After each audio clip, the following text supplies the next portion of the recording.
के कारोबार में कई तरह की खामियां मिलने के बाद आरबीआई ने सख्त रुख अपनाया है।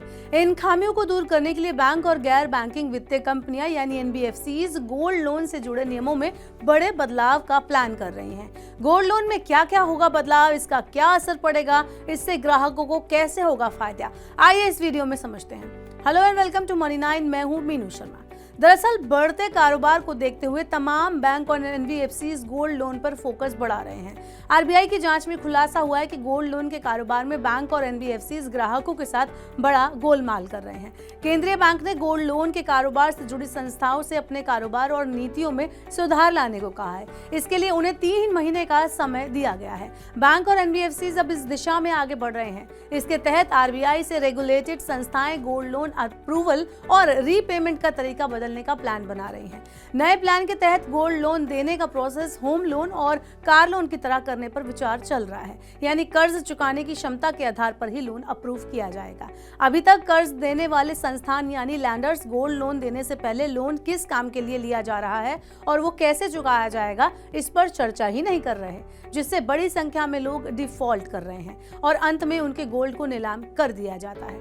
आरबीआई चाहता है कि वित्तीय संस्थान लोन देते टाइम पर सिर्फ कोलेट्रल यानी कि गिरवी रखे सामान पर ही ध्यान ना दे, बल्कि ग्राहक के लोन चुकाने की क्षमता पर गौर करे। आरबीआई के सख्त रुख के बाद लैंडर्स इसी फ्रंट पर अपने बदलाव का प्लान बना रहे हैं। जिस तरह होम लोन शुरू होने के बाद उसे चुकाने के लिए ईएमआई बना दी जाती है, जिसमें मूलधन और ब्याज दोनों शामिल होते हैं, इसी तरह गोल्ड लोन की ईएमआई बना दी जाएंगी तो ग्राहक को नियत समय में वो चुकानी होंगी। यानी अगर आप 2 साल के लिए गोल्ड लोन ले रहे हैं तो अप्रूवल के समय इसकी 24 ईएमआई बना दी जाएंगी।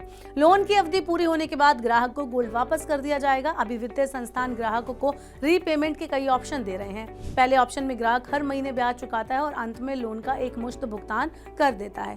दूसरे ऑप्शन में बुलेट रीपेमेंट की सुविधा मिलती है। उदाहरण के लिए आपने 1 लाख रुपए का लोन लिया, 1 साल में इस लोन पर 10,000 रुपए का ब्याज बना, साल पूरा होने पर आप एक साथ 1.10 लाख रुपए चुकाकर अपना गोल्ड वापस ले सकते हैं। तीसरे ऑप्शन में ग्राहक के पास जैसे जैसे पैसे का इंतजाम होता है उससे वो लोन चुकाता रहे। इस ऑप्शन में ग्राहक लोन लेकर आराम से बैठ जाते हैं और लोन पर ब्याज जुड़ता रहता है। डिफॉल्ट होने पर वित्तीय संस्थान गोल्ड को नीलाम कर देते हैं। इस प्रोसेस में आरबीआई को कई तरह की खामियां मिली हैं। अब इन्हीं खामियों को दूर करने के लिए कवायद चल रही है। SEBI registered investment adviser Jitendra Solanki कहते हैं कि लोन की समय पर वसूली न होने पर बैंक और एनबीएफसी गोल्ड को नीलाम कर देते हैं। कुछ संस्थान इस नीलामी में फायदा उठा रहे थे।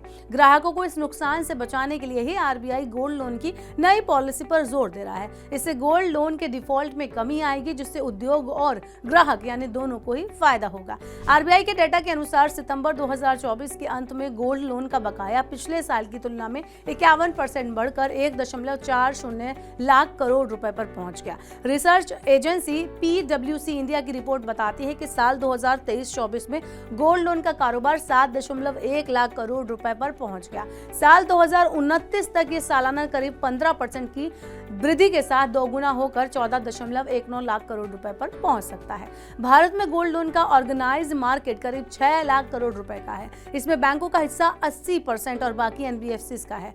गोल्ड लोन में एजुकेशन या पर्सनल लोन की तरह ज्यादा कागजी कार्रवाई नहीं करनी पड़ती, कुछ घंटे में लोन मिल जाता है। इसलिए गोल्ड लोन की डिमांड तेजी से बढ़ रही है। आरबीआई की पहल के बाद अगर गोल्ड लोन के अप्रूवल और रीपेमेंट से जुड़े नियम बदलते हैं तो इससे उद्योग में ट्रांसपेरेंसी आएगी, जिससे ग्राहकों को काफी फायदा होगा।